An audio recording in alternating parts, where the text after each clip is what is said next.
हमें वो पात्रता अपने हृदय में पैदा करनी है कि आप माँ को न ढूंढे, माँ आपको ढूंढे कि आप कहाँ हो, कि कल आती थी आज नहीं आई, तो माँ आपको ढूंढे। गंदे बच्चों को कौन ढूंढना चाहता है? माँ कहती जाता है तो जाने दे।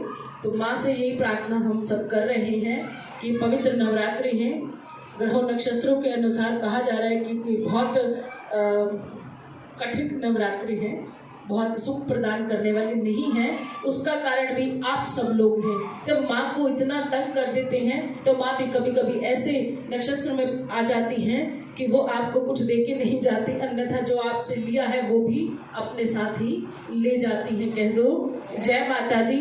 इसलिए माँ की इतनी सेवा करो, इतनी प्रार्थना माँ से करो कि जो मुझसे गलती हो गई उसकी क्षमा याचना नहीं, मुझे कष्ट है, मुझे सजा दो, लेकिन मेरा मार्गदर्शन भी जरूर करना, ताकि कि आने वाले समय में मेरे लिए ऐसी बाधा, ऐसा कष्ट मेरे जीवन में फिर कभी दोबारा नहीं आए। बोलो जय माता दी। जयकारा है शेरा वाली जी दा,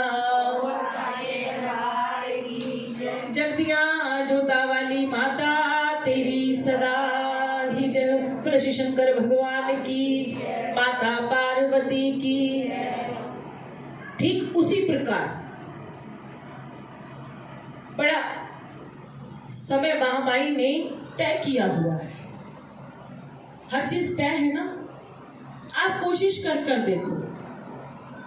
कभी कभी आप पूजा करने के लिए पूरी तरीके से बैठ जाते हो और माचिस नहीं होती, फिर आप माचिस लेकर आते हो तो कुछ और रह जाता है। होता है ना कई बार ऐसा कि समय निर्धारित है कि जोत 9 बजे जलेगी और आप 7 बजे नहाकर बैठ जाते हो, कोई आ गया।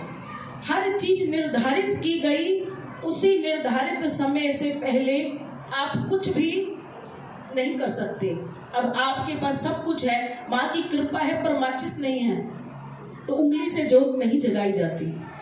तो उचित सामग्री की व्यवस्था भी माँ भगवती तभी कराती है जब उनकी कृपा आप पर होती है, अन्यथा सब कुछ है, हाथ भी है, घी भी है, जोत भी है, किंतु माचिस नहीं है। इस माचिस को जलाने का काम माचिस ही करेगी, घी नहीं कर सकती। आप भी हैं और समक्ष माँ भी है, पर आपके पास उसके नाम की लो जगाने के लिए माचिस नहीं है। वो माचिस कौन है? कह दो जय माता दी। इतनी बड़ी माचिस बैठी है, जयकारा ईशेरा वाली दा, कि जब हम आपको वो माचिस ऐसे रगड़वाते हैं और आपका घी और माँ दोनों आपस में जोत के साथ टकराती हैं तो माँ की भक्ति प्रकट हो जाती है। तो हमारा काम सिर्फ कितना सा है, जिस प्रकार एक माचिस का काम है। माँ ने ये माचिस हमें भी कब पकड़ाई, तो कह दो जय माता दी। आज माँ भगवती की 5वें प्रकट महोत्सव के लिए भी हम यहाँ एकत्रित हुए हैं। आज मेरे आप सबकी ही गुरु हैं, गुरु नाम तो मेरे को याद नहीं, नंगली वाले हैं वो गुरु सच्चिदानंद जी का जो भी नाम होता है, तो मेरे को नाम याद नहीं है उनका। तो मुजफ्फरनगर में वो रहते हैं। पिछले दिनों में पहले आए थे, तो आज वो आए तो उन्होंने मुझे, आज उनका फ़ोन आया, 5वें प्रकाश महोत्सव की उन्होंने मुझे बधाई दी और कहा कि आज उनके हाथ में 2-2 लड्डू आ गए। तो मैंने कहा कि कैसे, कि एक तो नवरात्रि हैं और आपसे बात हो गई, और दूसरा नवरात्र में प्रकट महोत्सव आ गया तो ये दूसरा लड्डू है। तो तभी वो 2 कमल हमने लगाए, तो कहा कि उनकी बात पूरी हो गई कि आज हाथ में 2-2 लड्डू हैं। इसका मतलब ही यही है कि आप पर महारानी की कृपा हो। कहते हैं कि जब हम ऐसे किसी जगह पर जाते हैं तो खुशहाली का माहौल होता है, किसी के जन्मदिन पर जाते हैं तो खुशी का माहौल होता है। तो हमारे जीवन में भी ऐसे ही खुशी का माहौल बना रहे।